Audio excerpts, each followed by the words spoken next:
नमस्कार दोस्तों, गिरी mission study में आप सभी का स्वागत है। दोस्तों, जैसा कि आप सबको पता है कि मैट्रिक का एग्ज़ाम बहुत जल्द यानी 17 फरवरी से शुरू होने वाला है।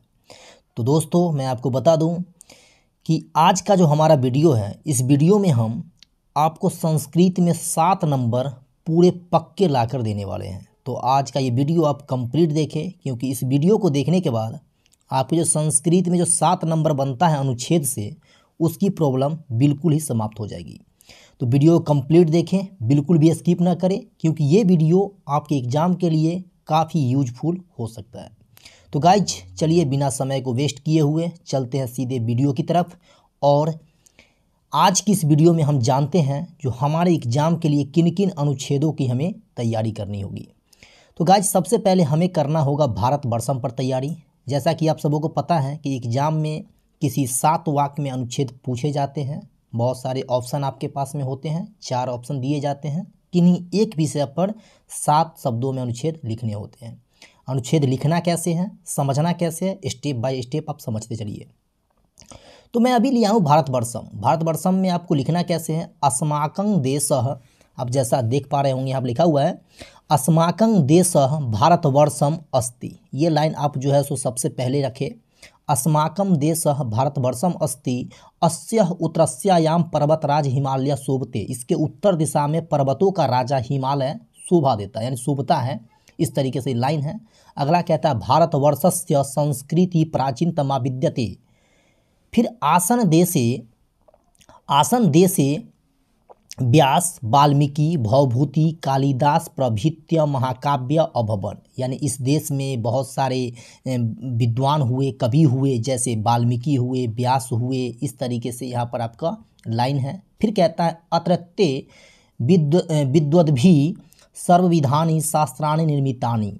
उसके बाद फिर गंगा, यमुना, सरयू, ब्रह्मपुत्राद्यः नदः भारत भूमिम उर्वराम कुर्वन्ति। कहता है ये लाइन, जो गंगा, यमुना और ब्रह्मपुत्र नदी जो है ना, भारत भूमि को क्या बनाती है, उर्वरक युक्त बनाती है। ठीक ना, ये लाइन कह रहा है अपना उर्वरक कुर्वन्ति, यानी उर्वरक युक्त बनाती है। अस्मिन् देशे 6 ऋतु भवन्ति। इस देश में 6 ऋतु है। पूरा अयम संपन्नः देश प्राधीनः आसीत् किंतु इदानीं स्वतंत्रतः संजातः। इस प्रकार से ये भारतवर्षम की लाइन है। तो आप इसको जो है सो पढ़े। यहाँ से हो सकता है अगर आप इसको अच्छे ढंग से पढ़ लेते हैं तो आप 7 नंबर पूरा कर लेते हैं। ठीक है, बात करते हैं अगले अनुच्छेद की। तो अगला अनुच्छेद अपना आता है गंगा नदी। चलिए गंगा नदी पर थोड़ा चर्चा करते हैं। गंगा नदी को कैसे पढ़ना है और कैसे लिखना है। कहता है गंगा एका पवित्रा नदी विद्यते। गंगा एक पवित्र नदी है। इयम हिमालयात् निर्गच्छति, यह हिमालय से निकलती है। अस्या जलम पवित्रम पापनाशकम भवति। इसका जल जो है पवित्र होता है और पापनाशक होता है।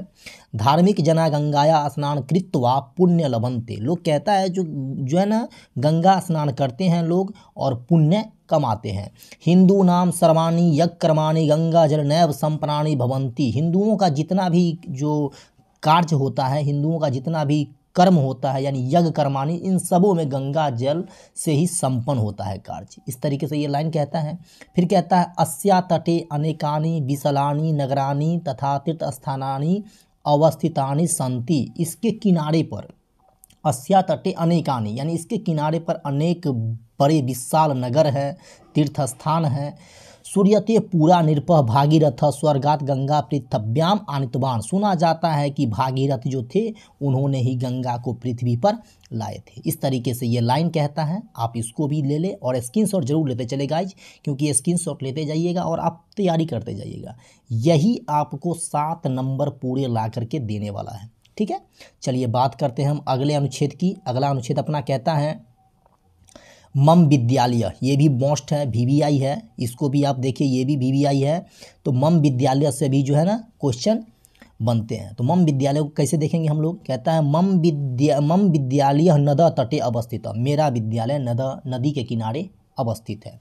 अस्मिन विद्यालय 9 प्रकोष्ठा सन्ति। हमारे विद्यालय में क्या है ना, 9 कमरे हैं। तेसु एकः कार्यालय अस्ति। और वहाँ पर एक क्या है, कार्यालय भी है। विद्यालय 200 छात्रा पठन्ति सर्वे छात्रा अनुशासिता सन्ति। विद्यालय में जो है 200 छात्र पढ़ते हैं और सभी छात्र अनुशासित में रहते हैं।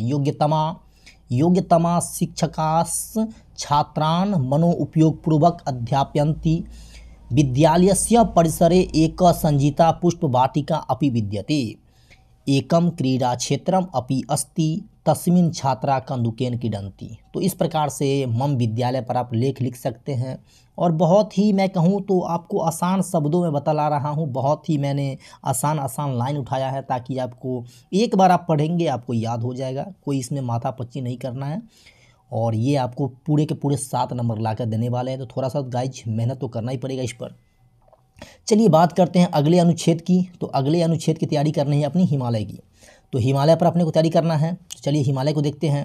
कहता है भारतस्य उत्तरस्यायाम दिशे पर्वतराज हिमालय वर्तते। भारत के उत्तर दिशा में पर्वतों का राजा क्या है? हिमालय है। अस्य पर्वतः हिमाच्छादितः अस्ति हिमालयात् निर्गच्छत्य नद भारत भूमि उर्वराम कुर्वन्ति। कहते हैं हिमालय से जो नदी निकलती है ना, ये भारत की भूमि को उर्वरक युक्त बनाती है। अस्य कंद्रासु ऋष्य तपस्या कुर्वन्ति स्म। इसके कंदराओं में जो ऋषि लोग हैं ना, ये क्या करते हैं? तपस्या करते हैं।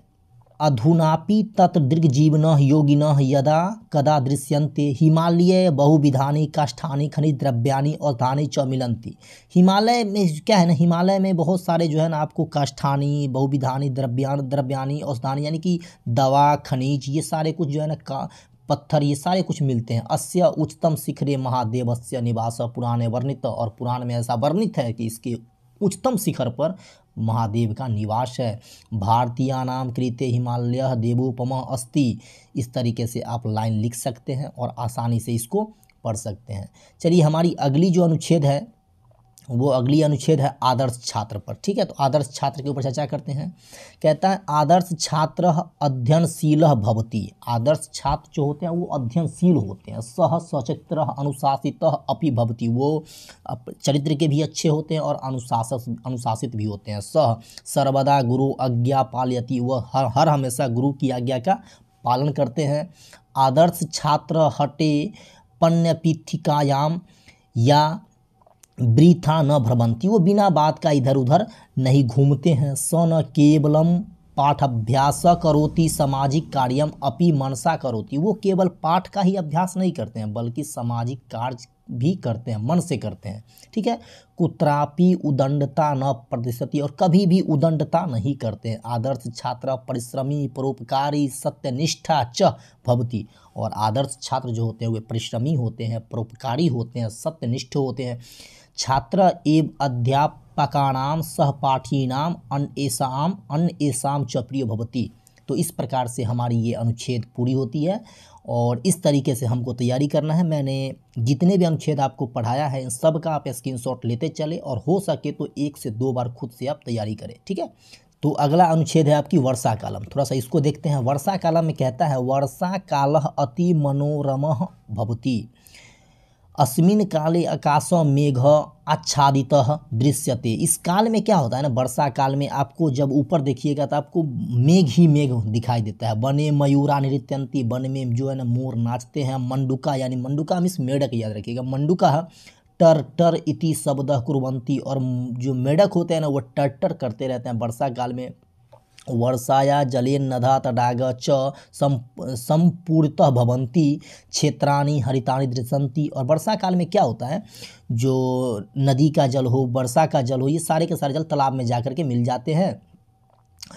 उसके बाद क्या होता है, जो हर जगह आपको हरा भरा दिखाई देता है। वर्षाया जलेन अन्न फल शाकानाम उत्पादनम अधिक भवन्ति। और वर्षा के जल से जो है ना अन्न फल ये सारे का उत्पादन बहुत अधिक होता है। तो इस प्रकार से हमारी ये अनुच्छेद थी जो हमने देखा। चलिए अगला अनुच्छेद देखते हैं। अगला अनुच्छेद कहता है सरस्वती पूजा। इसको भी देख लीजिएगा एक बार क्योंकि पूछ दिया जाता है और वैसे जो है सो आपके पास में मैंने जितना बतलाया है सबका आप स्क्रीनशॉट लेते चलिए। कहता है माघ शुक्ल पंचमाया सरस्वती पूजनम भवति। अस्मिन् दिने छात्रा विद्यालये गंध पुष्प फल मिष्टान्नादिभिः सरस्वत्या पूजायां कुर्वन्ति। पूज्या अनंतरम प्रसादस्य वितरण भवन्ति। कहता है जो ये जो है ना माघ के शुक्ल पंचमी के दिन ये पूजा होती है और इस दिन जो है ना छात्र जो है ना गंध से पुष्प से उसके बाद जो है ना मिष्टान से फल से इस पूजा को करते हैं। और पूजा के दरमियान जो है ना प्रसाद का फिर वितरण करते हैं। अस्मिन अवसरे नृत्य गीतानि कार्यक्रम अपि संपदते, कहता है इस अवसर पर नृत्य का गीत का कार्यक्रम का आयोजन किया जाता है। प्रेघु यानी दूसरे दिन प्रेघु प्रातः काले नदाम तडागे व प्रतिमाया विसर्जन क्रियते, और दूसरे दिन क्या करते हैं, जो मूर्ति होती है यानी जो प्रतिमा होती है उसको नदी में या फिर तालाब में विसर्जित किया जाता है। विद्यारूणानिनः अन्य जना अपि सरस्वती पूजनम कुर्वन्ति, कहता है अन्य लोग जो है ना विद्या की प्राप्ति के लिए इस पूजा को करते हैं। ठीक है, तो इस प्रकार से हमारी सरस्वती पूजा भी समाप्त होती है। तो इस प्रकार से हमने सभी अनुच्छेदों को देखा और गाइज उम्मीद करते हैं कि आपने सबका स्क्रीनशॉट अच्छे ढंग से ले लिया होगा, और हो सके तो आप 2 से 3 बार प्रैक्टिस करें। मैं अनुच्छेद का एक क्लास और आप सबों के लिए लेकर के आऊँगा, और तब तक आप इस पर फोकस करें क्योंकि एग्ज़ाम बहुत ही नज़दीक है। 17 फरवरी से 10th का एग्ज़ाम घोषित हो चुका है डेट, तो एक बार आप प्रैक्टिस कर लें क्योंकि 7 नंबर की बात है। मिलते हैं आपसे हम नेक्स्ट अनुच्छेद में, यानी कि अनुच्छेद के पार्ट 2 में। तब तक अपना और अपने परिवार का ध्यान रखें। जय हिंद, वंदे मातरम।